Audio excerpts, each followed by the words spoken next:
আমরা কখন উচিত কাজ করি, কখন অনুচিত কাজ করি, কখন পুণ্য করি আর কখন পাপ করি, কখন ন্যায়ের পথে চলি আবার কখন অন্যায়ের পথে চলি, তা দুজন ব্যক্তি বুঝতে পারেন, পরমাত্মা আর অন্তরাত্মা। এবার প্রত্যেক মুহূর্তে কি হয় পরমাত্মা সবই জানেন, তার কাছে কিছুই গোপন নয়। কিন্তু প্রত্যেক মুহূর্তে আপনার কি করা উচিত সেটা উনি এসে আপনাকে বলতে পারবেন না। সেই জন্য আমাদের ভেতরে অন্তরাত্মা আছে, আমাদেরই চেতনার একটি অংশ। একবার চোখ বুঝে দেখুন, অন্তরাত্মার মধ্যে নিমজ্জিত হয়ে ভাবুন আর বোঝার চেষ্টা করুন। এই অন্তরাত্মা সবসময় আপনাকে শুভ কাজ করার জন্য প্রেরিত করেন আর অশুভ কাজ করা থেকে বিরত করেন। এই অন্তরাত্মার কথা মানতে থাকুন, পরমাত্মা সবসময় আপনার কাছেই পাবেন। আসুন আর আমার সাথে ভালোবেসে বলুন, রাধা রাধা। মানুষের জীবনে দুই ধরনের আবেগ থাকে যা চিরকাল তার সাথে বসবাস করে। প্রথম, স্বপ্ন।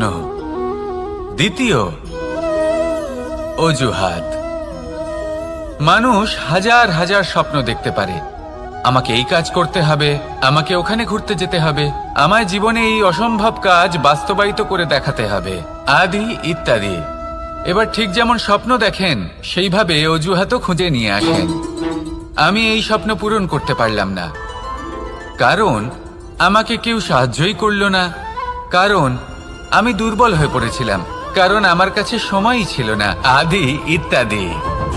এবার সাফল্য এবং অসফলতার মাঝখানে এই ধরনের সংঘর্ষ হতে থাকে। সাফল্য তখন লাভ করা সম্ভব যখন আপনার স্বপ্ন আপনার অজুহাতের থেকে অনেক বড় হয়, আর অসফলতা তখন পাবেন যখন আপনার অজুহাত আপনার স্বপ্নের থেকে অনেক বড় হয়। আপনি যদি সাফল্য লাভ করতে চান তাহলে চেষ্টা করতে থাকুন, পরিশ্রম করুন। যদি অসফল হন তাহলে ভয়ভীত হওয়ার কোনো প্রয়োজন নেই। নিজের ভুল বুঝুন, তাকে শুধরে নিন, আবার চেষ্টা করুন। কিন্তু যদি নিজের জীবনে অজুহাত নিয়ে আসেন তখন স্বপ্ন কখনো পূরণ হবে না। আসুন আমার সাথে ভালোবেসে বলুন, রাধা রাধা। এমন কিছু রয়েছে মানুষের মনে, তাদের জীবনে এমন এক আবেগ যা সর্বজন বিদিত, যা সবাই জানেন যে উপস্থিত আছে। সেটাকে আমরা সমস্যা বলে থাকি। এমনিতে আমরা সকলেই জানি যে এমন কোনো গৃহ নেই যেখানে মৃত্যুর ছায়া পড়েনি, এমন কোনো বৃক্ষ নেই যার দ্বারা ওষুধ তৈরি সম্ভব নয়, এমন কোনো অন্ন নেই যা সময়ের সাথে বিষ বা অমৃতে পরিণত হতে পারে। এবার এই সমস্যাগুলি কোনো ব্যক্তির জন্য সমস্যা হতে পারে, কিন্তু নিজে থেকে এরা কোনো সমস্যাই নয়। এরা আসে আমাদের সাহায্য করতে, আমাদের কিছু শেখাতে। আপনি নিজেই দেখুন, পর্বতের শিখর থেকে কোনো এক পাখি পড়ে গিয়ে নিজের প্রাণ ত্যাগ করলো। সেটা কখন সম্ভব? যখন সেই পাখি ওড়ার চেষ্টাই করে না। তখন যখন কোনো ব্যক্তি জলে পড়ে যান এবং ডুবে গিয়ে নিজের প্রাণ হারান, এর সম্ভাবনা কখন বেশি থাকে? যখন সেই ব্যক্তি সাঁতার কাটার চেষ্টাই করেন না। তখন এই সমস্যা প্রত্যেকের জীবনে থাকবেই, কিন্তু এটা মনে রাখা প্রয়োজনীয় যে কোনো সমস্যা পরিস্থিতির কারণে সমস্যা হয়ে ওঠে না। এই পরিস্থিতি যখন আমাদের সামনে আসে আমাদের তা কঠিন মনে হয়, আমরা নতমস্তক হয়ে পড়ি, ভয়ভীত হয়ে পড়ি, তার সম্মুখীন হতে পারি না। তখন তা সমস্যার রূপ নেয়। দৃঢ় হয়ে দাঁড়িয়ে থাকুন সাহসের সাথে, এই পরিস্থিতিগুলির সম্মুখীন হন, দেখবেন সমস্যা কখন সাফল্যে পরিণত হবে আপনি জানতেই পারবেন না। আসুন আমার সাথে ভালোবেসে বলুন, রাধা রাধা। সময় যা সবকিছুকে সমান করে দিতে পারে, যা সব থেকে বেশি শক্তিশালী, সব থেকে বড় সম্পত্তি, সব থেকে বড় শিক্ষক এবং সব থেকে বড় সুযোগ। এই সময় যখন ভালো যায় তখন তা আপনাকে আমিত্বে মত্ত করে তোলে, অহংকারে নিমজ্জিত করে দেয়।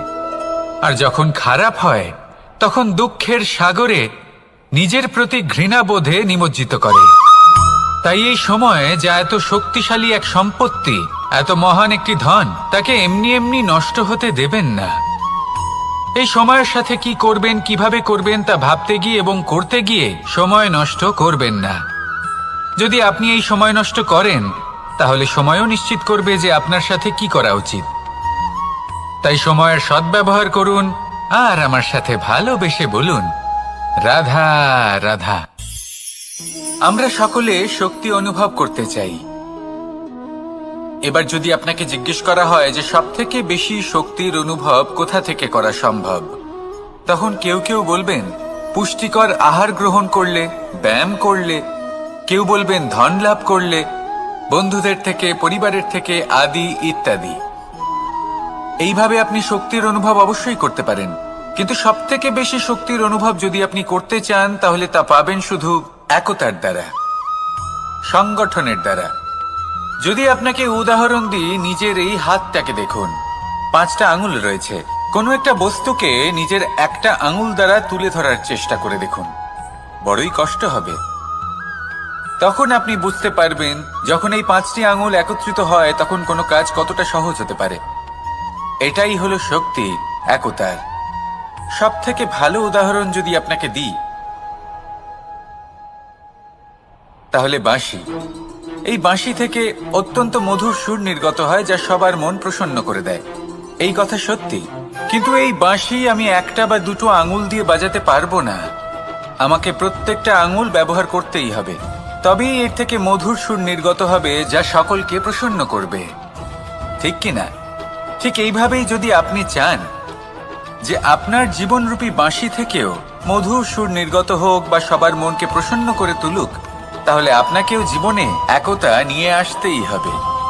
আপনি একাও কর্ম করতে পারেন, পথ চলতেও পারেন, সামনেও এগোতে পারেন, সাফল্যও লাভ করতে পারেন। কিন্তু যখন সকলে একসাথে এগোবেন, সেই পথে চলবেন, সেই কর্মই করবেন, তখন লক্ষ্যে অবশ্যই পৌঁছবেন, সাফল্য অবশ্যই লাভ করবেন। কিন্তু সেই সাফল্য এবং তার আনন্দর সংমিশ্রণটাই একটু অন্যরকম হবে।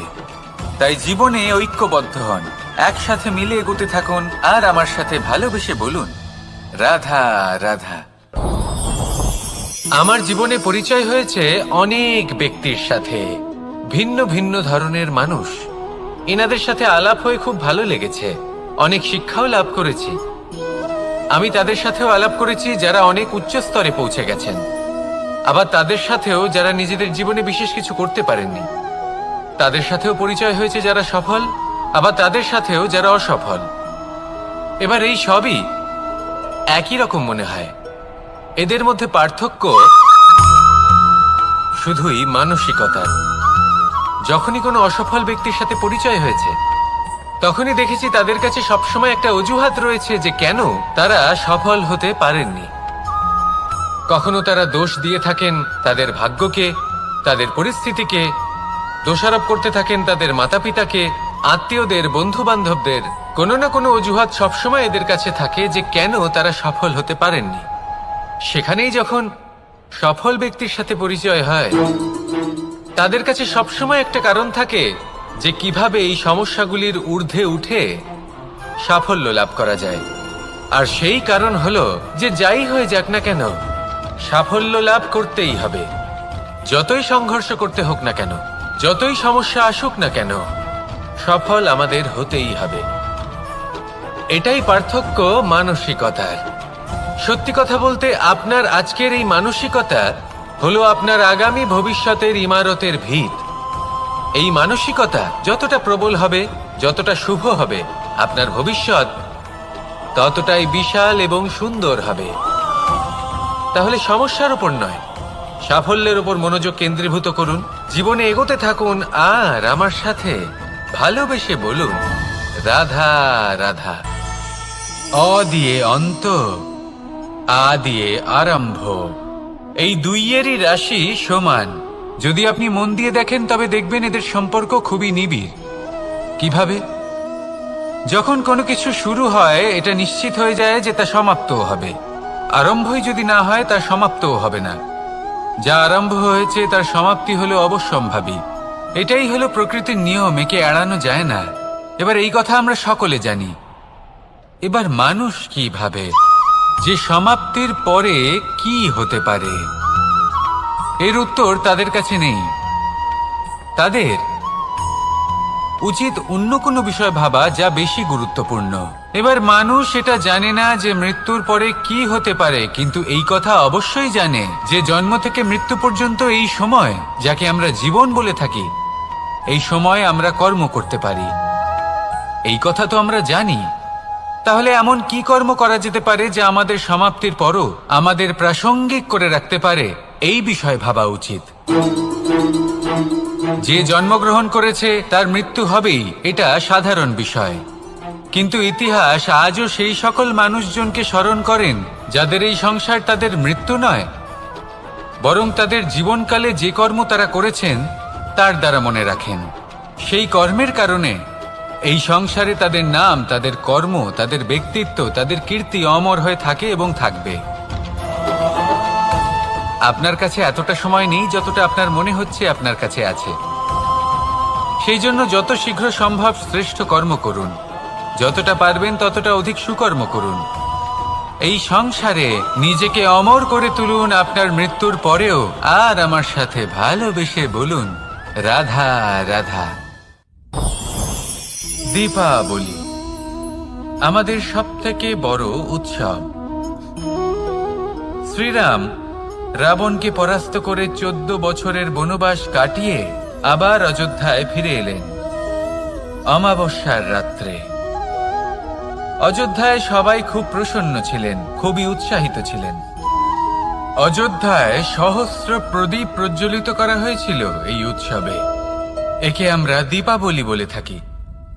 এবার এই বিষয়ে আমরা সকলে জানি। আপনি কি এটা জানেন যে শ্রীরাম বাস্তবে অমাবস্যার এক রাত আগেই অযোধ্যায় পৌঁছে গেছিলেন? সবার সামনে অমাবস্যার রাতে এসেছিলেন। এর কারণ কি? শ্রীরাম প্রমাণ করতে চেয়েছিলেন যে যে কোনো সময়, দিন হোক বা রাত, শুভ বা অশুভ হয় না। শুভ অশুভ কিছু থাকলে তা হলো মানুষের চিন্তা, তার ভাবনা, তার নির্বাচন আর তার কর্ম। নিজেই দেখে নিন, শ্রীরাম শুভ কাজ করে ফিরেছিলেন এবং অমাবস্যার মতো গভীর এক রাত্রিকেও দীপাবলিতে পরিবর্তিত করেছিলেন। এমনটাই যদি আমরা করতে পারি, তাহলে এমন কোনো গৃহে যান যেখানে অসহায় ব্যক্তি রয়েছেন, যা অন্ধকারাচ্ছন্ন, আর সেখানে প্রকাশ প্রজ্বলিত করুন। প্রকাশ সহায়তার, প্রেরণার, আশার। যদি এমন কিছু আমরা করতে পারি, তাহলে তাকে প্রকৃত অর্থে দীপাবলি বলা যেতে পারে। তাহলে নিজের পরিবারের সাথে দীপাবলি পালন করুন। আপনাদের শুভেচ্ছা জানাই। আসুন আর আমার সাথে ভালোবেসে বলুন, রাধা রাধা। কোনো এক সময়ের কথা, একজন জেলের একটা ছোট্ট পুত্র ছিল। সে ভাবল যে আমি আমার বাবার মতোই মাছ ধরব। তখন সে একটা লাঠি নিল, তাতে দড়ি বাঁধল, আর সেই দড়ির মুখে যে কাঁটা বিঁধে থাকে তাতে চারা ঝুলিয়ে জলে ফেললো আর বসে থাকলো। কিছু সময় পরে জলে একটি তরঙ্গ দেখা গেল। ও বুঝতে পারলো খুব বড় একটা মাছ ফাঁদে পড়েছে। ও বল প্রয়োগ করলো, সেটা টানার চেষ্টা করলো। মাছও বল প্রয়োগ করলো, আর শেষে যেটা হলো, সেই দড়ি ছিঁড়ে গেল আর মাছ বেঁচে পালিয়ে গেল। দেখুন, ও অনেক চেষ্টা করলো কিন্তু অসফল হলো। কখনো অধিক বল প্রয়োগ করলো, আবার কখনো কম বল, কিন্তু কিছুতেই সফল হলো না। ও পঞ্চমবার প্রচেষ্টা করলো। না বেশি বল প্রয়োগ করলো না কম, ততটাই বল প্রয়োগ করলো যতটা পর্যাপ্ত। ঠিক ততটাই বল, যতটা বল সেই মাছ প্রয়োগ করলো। আর শেষ পর্যন্ত জীবনে প্রথমবার ও মাছ ধরতে সফল হলো। এবার এই কথার সারমর্ম কি? ভারসাম্য। এটাই হলো জীবনের সবথেকে বড় নিয়ম। আমাদের সবার জীবনে সমস্যা রয়েছে, কখনো মন দিয়ে ভেবে দেখবেন। জীবনে যদি কোনো ক্ষুদ্র সমস্যা বা ছোট সমস্যা থাকে, আর সেটা সমাধান করার জন্য আপনি বেশি চেষ্টা করছেন, তাহলে তার দ্বারা সমাধান হয় না, বরং আরো বিপদ বেড়ে যায়।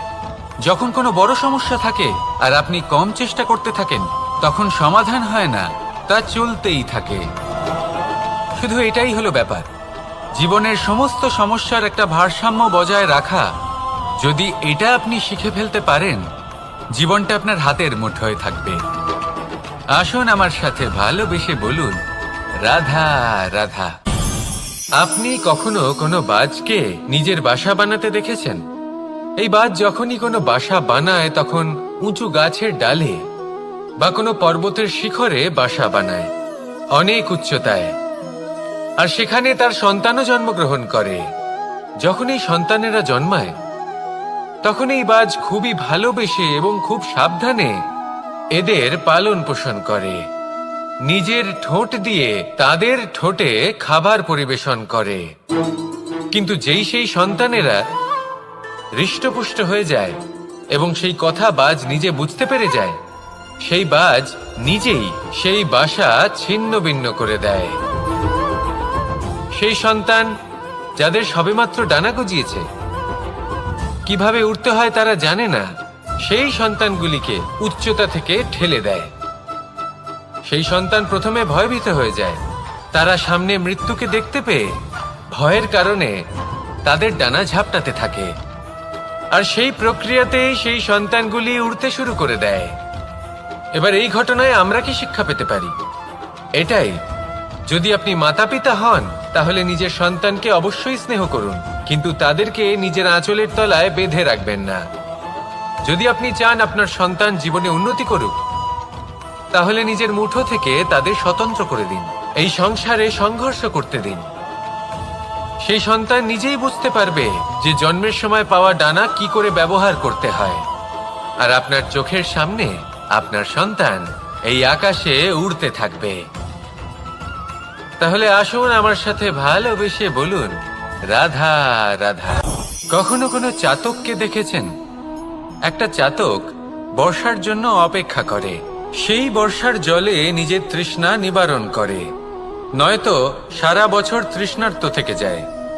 ও আকাশের দিকে তাকিয়ে থাকে আর অপেক্ষা করে যে কবে বর্ষা হবে আর কবে আমি আমার তৃষ্ণা নিবারণ করব। সেখানে অন্যদিকে একটি কাক বা একটা পায়রা, এরা কি করে? যেখানে জল পায় পান করে নেয়, যেখানে খাবার পায় খেয়ে নেয়, আত্মীয় স্বজন বন্ধু বান্ধব যাকেই পায় তার সাথে সময় কাটায়, খাবার খায় আর চলে যায়। এবার এদের মধ্যে মিল কোথায় আর পার্থক্য কোথায়? দুজনের কাছেই ডানা রয়েছে, দুজনেই উড়তে পারে। এই আকাশ হলো ওদের, খাবারের দানা ওদের। পার্থক্য হলো তাদের অভিলাষার, পার্থক্য হলো তাদের আকাঙ্ক্ষার, পার্থক্য জীবন যাপনের ধরনের। এবার যত বেশি আকাঙ্ক্ষা থাকবে, যত দামি জীবন যাপন করার ইচ্ছে থাকবে, তত বেশি কষ্ট আপনাকে সহ্য করতে হবে। আবার অন্যদিকে জীবন যত সরল হবে, জীবন যাপন যত সরল হবে, সমস্যা ততটাই কম হবে। তাই সবসময় চেষ্টা করবেন আপনার মানসিকতা এবং আপনার জীবন যেন সরল হয়। ভালোবাসতে থাকুন। যদি কেউ আপনাকে ভালোবাসে, তাকেও আপনি ভালোবাসা ফিরিয়ে দিন। তাদের সাথে কথা বলুন, কিছু তাদের কথা শুনুন, কিছু নিজের কথা বলুন। দেখবেন সকল তাপ উত্তাপ দূর হয়ে গেছে।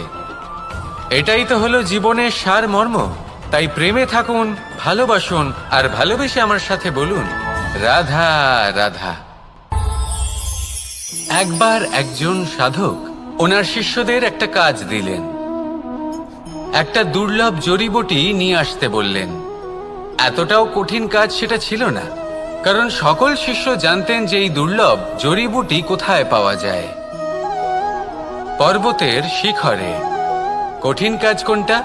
সেখানে পৌঁছনোর সেই পথ, যা ছিল কাঁটায় জর্জরিত, পাথরে পরিপূর্ণ, যেখানে পিছলে পড়ার আশঙ্কা রয়েছে এবং গভীর ক্ষত পেতে পারে সবাই। এবার বেশ কয়েকজন শিষ্য গেলেন, তার মধ্যে কয়েকজনই সেই জড়িবুটি নিয়ে আসতে পারলেন। কারণটা কি ছিল? কিছু শিষ্যের মনোযোগ ছিল শুধুমাত্র লক্ষ্যের দিকে, অর্থাৎ পর্বতের সেই শিখরে। কিছু শিষ্যের মনোযোগ ছিল পথের এই সংকটগুলির ওপর। কিছুজন নিজের সমস্ত মনোযোগ, সমস্ত শক্তি কেন্দ্রীভূত করলেন শুধুমাত্র লক্ষ্যের দিকে। বাকিরা মনোনিবেশ করলেন এই সংকটের থেকে নিজেকে বাঁচাতে। কিন্তু যাদের মনোযোগ শুধু লক্ষ্যের দিকে ছিল, শুধু তারাই জড়িবুটি নিয়ে আসতে পারলেন। কারণ কি ছিল? একটা সহজ ব্যাপার যা আমাদের বুঝতে হবে। আমরা যদি লক্ষ্যে পৌঁছতে চাই, তাহলে বিপদের সম্মুখীন তো আমাদের হতেই হবে, আর কোনো বিকল্প নেই। যন্ত্রণাও হবে, পায়ে কাঁটাও হয়তো ফুটতে পারে, হয়তো পড়েও যেতে পারেন, হয়তো রক্তপাতও হতে পারে। কিন্তু তার সাথেই সাফল্য অর্জনের যে আনন্দ, সেটাও পাওয়া যায়। সেই জন্য নিজের মনোযোগ সবসময় লক্ষ্যের দিকে রাখুন, পথের সেই বিপদগুলির দিকে নয়। সত্যি কথা বলতে, এই বিপদ এটা কিছুক্ষণের, আজ আছে কাল নাও থাকতে পারে। কিন্তু যদি লক্ষ্যকে প্রাপ্ত করতে পারেন, তাহলে তার আনন্দ আপনার সাথে সারা জীবন রয়ে যাবে। তাহলে লক্ষ্য প্রাপ্ত করুন আর আমার সাথে ভালোবেসে বলুন, রাধা রাধা। এই সংসারে সবাই বলেন, আমি অর্জুনের মতো হয়ে উঠতে চাই। সবাই চায় যে তারাও যেন অর্জুনের মতো গান্ডীব লাভ করে। তারাও চায় যে তাদেরকেও মহাদেব এসে পশুপতি অস্ত্র দান করবেন। তারাও এটাই চায় মহাভারতের মতো মহাসংগ্রামে বিজয়ী হতে। কিন্তু সবাই ভুলে যান যে অর্জুন যা হতে পেরেছিলেন, সবকিছুই অর্জন করেছিলেন। যদি আপনিও অর্জুনের মতো গান্ডীব লাভ করতে চান, তবে আপনাকেও তার মতোই শ্রেষ্ঠ কাঠ নির্বাচন করতে হবে। সেই কর্ম আপনাকেই করতে হবে। তার প্রত্যঞ্চা যাতে তীব্র হয়, তার জন্য আপনাকে সর্বশ্রেষ্ঠ দড়ি খুঁজে বের করতে হবে। আপনার বাণ যাতে ঘাতক হয়, সেই জন্য আপনাকে নতুন নতুন ধাতু খুঁজে বের করতে হবে। সেই শিক্ষা আপনাকে লাভ করতে হবে, তবেই আপনার ইচ্ছে পূর্ণ হবে। অর্জুন হওয়া বড়ই সরল, যদি আপনি কিভাবে অর্জন করতে হয় তা জানেন। শুধুমাত্র স্বপ্ন দেখেন যারা, তারা কখনোই অর্জন করতে পারবেন না। কিন্তু যদি কেউ অজ্ঞাতবাস ভোগ করতে পারে, যদি কেউ লাক্ষাগৃহ থেকে পালিয়ে বাঁচতে পারে, যদি কেউ কঠোর তপস্যা করতে পারে, প্রতীক্ষা করতে পারে এবং পরিশ্রম করতে পারে, তাহলে সে অর্জুন অবশ্যই হয়ে উঠবে। যদি আপনি অর্জুন হয়ে উঠতে চান, তাহলে কর্ম করতে শিখুন আর আমার সাথে ভালোবেসে বলুন, রাধা রাধা। বিগত দিনের কিছু কথা মনে পড়ে গেল। এক অদ্ভুত ঘটনা যা অমূল্য শিক্ষা দিয়ে যেতে পারে। বিষয় হলো যক্ষের সাথে যুধিষ্ঠিরের কথোপকথন। একবার যক্ষ যুধিষ্ঠিরকে জিজ্ঞেস করলেন, ওনাকে বললেন যে আমার কিছু প্রশ্নের উত্তর যদি আপনি দিতে পারেন, তাহলে আমি আপনার বাকি ভ্রাতাগণকে আবার জীবিত করে তুলব। সেগুলোর মধ্যে খুব গুরুত্বপূর্ণ আর কঠিন একটা প্রশ্ন ছিল, এই সংসারে সব থেকে শ্রেষ্ঠ আশ্চর্য কোনটি? এই প্রশ্ন আমি আপনাকে জিজ্ঞেস করছি।